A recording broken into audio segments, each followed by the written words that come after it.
அடிக்கிற வெயிலுக்கு ஒரு பழ வண்டியை கூட போக விடுறது இல்லைங்க வீதியில்.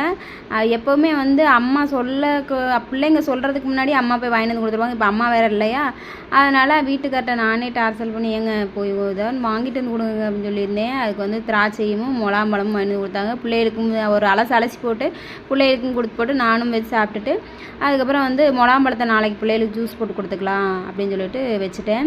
இவங்க 2 பேரும் குச்சியில் அடிக்கிற மாதிரி தான் இருக்கும். ஆனால் பார்த்தீங்கன்னா 2 பேரும் விளையாண்டுருந்தாங்க. அட பாவிங்களா, நான் வேறு இந்த சைடில் உட்காந்துருந்தேன்னா இவன் வந்து எப்போவுமே நம்ம ஓரத்துலேயே ஒட்டிக்கிட்டே வருவானே, வந்து டிம்மரெல்லாம் இங்கே பறக்க வச்சுட்டாங்க. எங்கள் பாருங்க பறந்து போகுது டிம்மரு.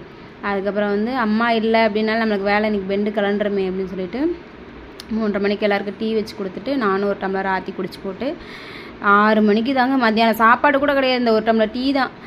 கீழே வர்றேன், வீடு கந்தரகோலமாக இருக்குது, கண்ணிலே பார்க்க முடியல.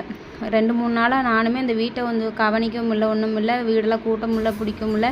இவையிலே கூட்டினாங்க, இவையிலே தூங்குனாங்களா, நான் மேலே கம்பெனிக்கிட்ட தூங்குறதுனால வீட்டை வந்து கூட்டி க்ளீன் பண்ணுறேன். வீட்டுக்குள்ளே இவ்வளோ குப்பை கடந்துச்சான்னு அப்படியே நெஞ்சு வலியே வந்துருச்சு எனக்கு. அதுக்கப்புறம் குப்பையெல்லாம் கூட்டி வெளியும் கூட்டி விட்டு கொண்டு போய் தீயை வச்சு விட்டு வந்துடலான்னு சொல்லிட்டு தீயை வச்சு போட்டு வந்துட்டு அதுக்கப்புறம் கொஞ்சம் ஓரளவுக்கு வீடு க்ளீன் ஆன மாதிரி இருந்துச்சு. இவங்க இந்த ஆட்டம் போடுறாங்களே எதுக்கு தானே பார்க்குறீங்க, விஜய் மாமா ஜெயிச்சிட்டாராம், அதனால் ஆடுங்கடா ஆடுங்கடா அப்படின்னு நினச்சிட்டு மனசில் நினச்சிக்கிட்டு அப்படின்றனேன். வீடையுமே கொஞ்சம் க்ளீன் பண்ணி விட்டுட்டு பாத்திரம் பார்க்குறேன். பாத்திரம் பார்த்தோன்னே எனக்கு மயக்கம் வர மாதிரி ஆகிப்போச்சு. அதையுமே ஒரு கழுவி வச்சுட்டு அதுக்கப்புறம் அடுப்பையுமே பார்த்தா நான் வந்து சமைக்கலை, கொஞ்சம் இது பண்ணலை அப்படின்னா வீடு வந்து கொஞ்சம் கசகசப்பாயிரு. அதுக்கப்புறம் அந்த வேலையெல்லாம் முடிச்சு ஒரு சொப்பு தண்ணி ஊற்றிட்டு வந்து அடுத்த வேலை என்ன, நைட் சாப்பாடு தான்.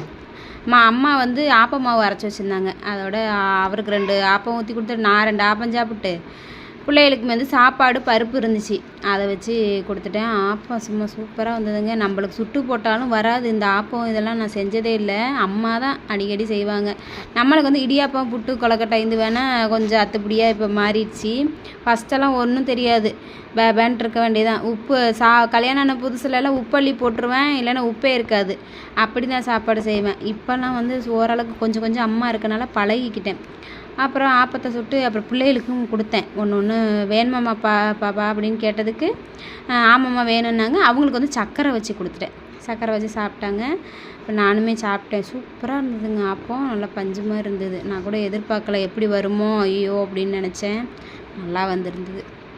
இன்றைக்கி கம்பெனிலையுமே வேலை செம்ம வேலைங்க. மத்தியானம் சோறு கூட கிடையாது எனக்கு. அம்மா இல்லை அப்படின்னாலே எனக்கு கொஞ்சம் ரொம்ப கஷ்டமான வேலை வந்துடும். ஏன்னா அம்மா இருந்தாங்க அப்படின்னா வீட்டு வேலை செய்வாங்க, பத்தாவதுக்கு சமைப்பாங்க சில நேரம், அப்புறம் கம்பெனி வேலை